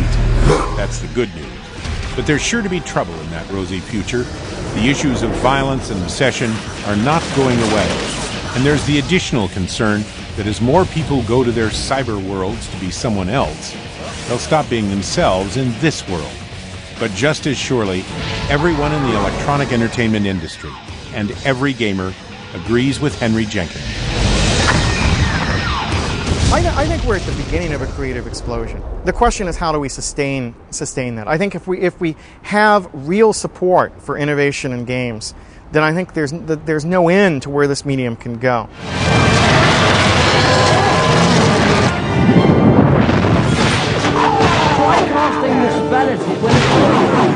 As the driver hits his mark, the crew will go around. They'll go to the right side first. That's straight and it's far. A great shot here. Warita. Yo.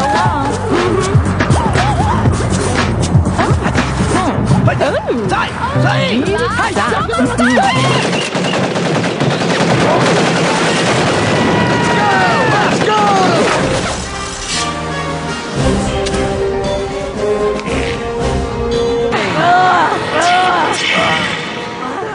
A lot has happened in the world of video games since the revolution began. And if game makers wonder whether their art will endure, if it has true meaning and power, if there can be something noble in creating entertainment and escape, then the proof isn't in the New Century Gamers, or the Lie family, or the bits, pixels, and polygons of the next technical leap forward. Then the proof is something much simpler. It's Lily. The future of video games is easy. Games will do what they do now, only more so. More realistic, more compelling, and more inclusive, which means more games for kids, families, women, adults. Technically, we've already had a glimpse of future gaming, the holodeck bit in Star Trek Next Generation. For you non-trekkers, the holodeck is where the Enterprise crew goes to relax. A completely immersive, computer-controlled game environment. A few years from now, you might have a game room in your home, which doesn't mean games in the room. It means the room itself is a game. You'll walk in and say, PlayStation 12, give me Myst 10. Instantly, the room becomes a dense forest full of adventures you experience in every possible way. Or, let's see, The Pirate's Revenge. You're at sea, swashing and buckling in a game based on a movie that hasn't even come out yet. You'll be in the movie before there is a movie. Xbox 5, let's play Grand Theft Auto 9. Or you're on a city street, being stalked by a thug who's trying to bash your brains in. Only he's actually a thug avatar. The real human being trying to bash in my brains and move on to the next level of the game is a 10-year-old girl named Misty, who's playing against me from somewhere else in the world. She's carefully chosen to look like that. Game over.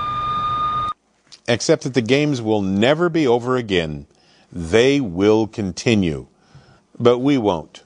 Thanks for coming on this visit to the video game revolution. I'm Greg Palmer. Say goodbye, Misty. Goodbye.